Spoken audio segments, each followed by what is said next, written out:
आओ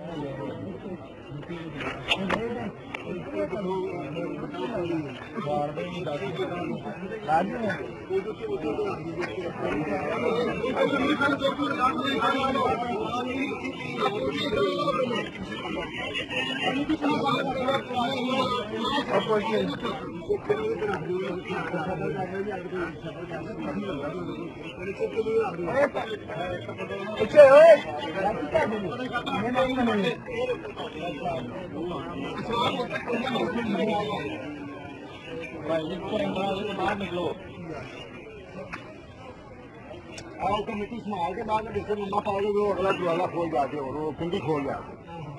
और अगली कुंडी खोल के चेक करके मुद्दा देते हैं हाँ वो तो मैं बातें करना चाहता हूँ उसे तो मत आती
तो बंद करो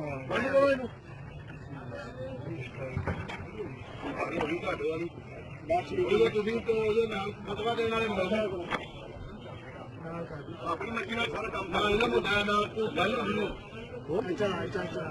ਬੰਦ ਕਰ ਦੇ ਤੇ ਦੁਆ ਕਰੋ ਕੁਰਾਨ ਪੜੋ ਇੱਥੇ ਆਪੇ ਆਪੇ ਸਾਰਾ ਕੰਮ ਕਰਨਾ ਮੈਂ ਵੀ ਉਹ ਨਹੀਂ ਰੁਕਿਆ ਵੀ ਤੁਸੀਂ ਕਿੰਨਾ ਬਣਾਓ ਕਿਸੇ ਮੋਲਦੀ ਨੇ ਨਹੀਂ ਕਿਸੇ ਨੇ ਨਹੀਂ ਗੱਲ ਬੋਲੋ ਸਾਰਾ ਜਾਨ ਨਹੀਂ ਬੋਲੋ ਮੋਲਦੀ ਨੇ ਕਿਹਾ ਪਾਲੇ ਨੇ ਆਪਣੀ ਸਬੀਨਾ ਬਣਾਓ ਬੱਚੇ ਨੇ ਕਿਹਾ ਮੋਲਦੀ ਨੇ ਕੋਈ ਗੱਲ ਨਹੀਂ ਮੈਂ ਤਾਂ ਬੁਕਾਰੇ 8 ਦਿਨ ਕੁਰਾਨ ਪੜਾਓ ਆਪਾਂ ਇਹ ਨਹੀਂ ਕਰੋ ਮੋਲਦੀ ਨੇ ਕਿਹਾ ਫਿਰ ਬੰਦੇ ਨੇ ਗੱਲ ਕਰੀ ਤਾਂ Allah ne pੜਿਆ ਕੁਰਾਨ ਪੜੋ ਇੱਕ ਤਾਂ ਕੁਰਾਨ ਪੜੋ